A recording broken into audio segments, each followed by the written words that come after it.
Assalamualaikum warahmatullahi wabarakatuh. Perkenalkan, nama saya Raka Dinugraha dengan NIM 2022-53025 dari kelas A. Pada video kali ini saya akan mempresentasikan tugas audit sistem informasi mengenai perbandingan dua jurnal internasional tentang COVID. Jurnal pertama yang berjudul Enhancing Information Technology Governance: A Comprehensive Evolution of the 2019 COVID Framework in the Retail Industry. Yang pertama adalah latar belakang masalah. Masalah yang dihadapi perusahaan retail ini melibatkan tantangan eksternal seperti gangguan jaringan dan masalah pada basis data pihak ketiga yang berdampak pada kepuasan pelanggan. Selain itu, terdapat kesalahan manusia seperti input transaksi yang salah dan kurangnya pemahaman karyawan mengenai produk baru. Masalah ini mengakibatkan perlambatan transaksi dan reputasi perusahaan terganggu. Untuk mengatasi masalah ini, penelitian ini menggunakan kerangka kerja COVID-19 untuk mengevaluasi tata kelola teknologi informasi perusahaan guna meningkatkan kinerja. Selanjutnya, metode penelitian. Penelitian ini menggunakan pendekatan kerangka kerja COVID 2019 untuk menilai tingkat kapabilitas tata kelola IT. Metode pengumpulan data mencakup wawancara, kuesioner, dan tinjauan literatur. Pemetaan objektif dilakukan untuk memastikan selaras dengan tujuan strategis perusahaan yang meliputi manajemen risiko, pengembangan solusi, manajemen perubahan IT, dan manajemen konfigurasi. Selanjutnya, domain yang dinilai. Domain utama yang dinilai adalah AP012 atau manajemen risiko, B103 atau identifikasi dan pengembangan solusi, B106 atau manajemen perubahan IT, dan B110 manajemen konfigurasi. Penilaian dilakukan untuk menilai sejauh mana kapabilitas IT perusahaan mendukung operasi bisnis. Selanjutnya, penilaian kapabilitas.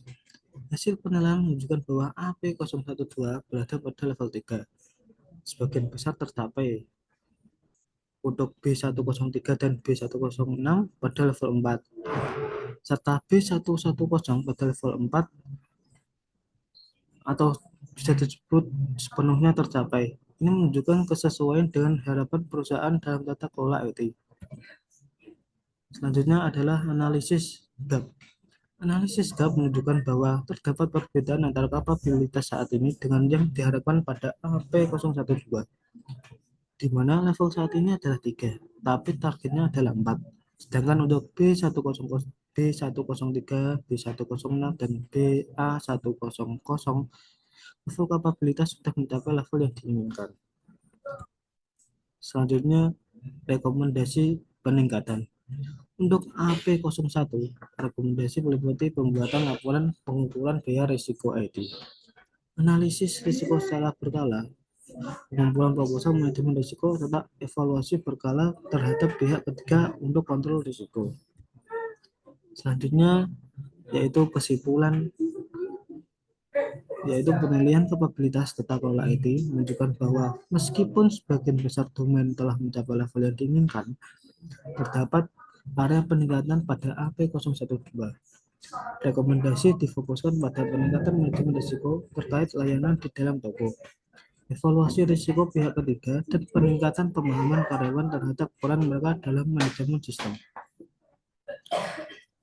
Selanjutnya, jurnal kedua yang berjudul Implementasi of the COVID-2019 Framework to Improve Information Technology Performance in Tokopedia.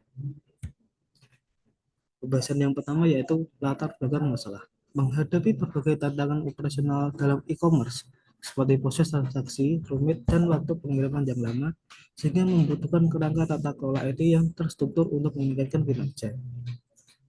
Selanjutnya, metode penelitian. Pendekatan kualitatif deskriptif dengan studi literatur dan observasi pada sistem e-commerce Tokopedia. Evaluasi menggunakan domain DSS untuk melihat area yang perlu ditingkatkan dalam tata kelola IT.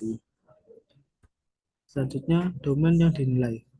Domain DSS dengan 6 subproses DSS01, DSS02, DSS03, DSS04, DSS05, dan DSS06. Selanjutnya, penilaian kapabilitas. Seberapa subproses DSS menunjukkan kekurangan. Misalnya tidak adanya fitur khusus untuk pengelolaan insiden, kurangnya dokumentasi dan keamanan data yang belum memadai, menunjukkan perlunya peningkatan di area DSS. Selanjutnya adalah analisis gap. Terdapat gap pada beberapa subproses DSS, terutama dalam manajemen operasi, permintaan layanan, dan keamanan. Gap ini mengindikasikan adanya kebutuhan untuk meningkatkan tata kelola di area yang terkait. Selanjutnya, rekomendasi peningkatan. Menambah fitur keamanan atau blacklist untuk penjual yang menipu, mengembangkan SOP untuk proses bisnis, dan menyediakan fitur khusus untuk pengelolaan insiden guna meningkatkan efektivitas ala kelola IT pada akun e-commerce. Dan yang terakhir yaitu kesimpulan dari jurnal kedua. Tata kelola IT masih perlu peningkatan, khususnya pada domain DSS. Implementasi rekomendasi berdasarkan COVID 2019 diharapkan dapat meningkatkan layanan e-commerce, mengurangi risiko, dan menyelaraskan sistem IT dengan tujuan bisnis Tokopedia. Sekian dari presentasi saya. Bila ada tutur kata saya atau yang kurang berkenan, saya mohon maaf dan terima kasih. Wassalamualaikum warahmatullahi wabarakatuh.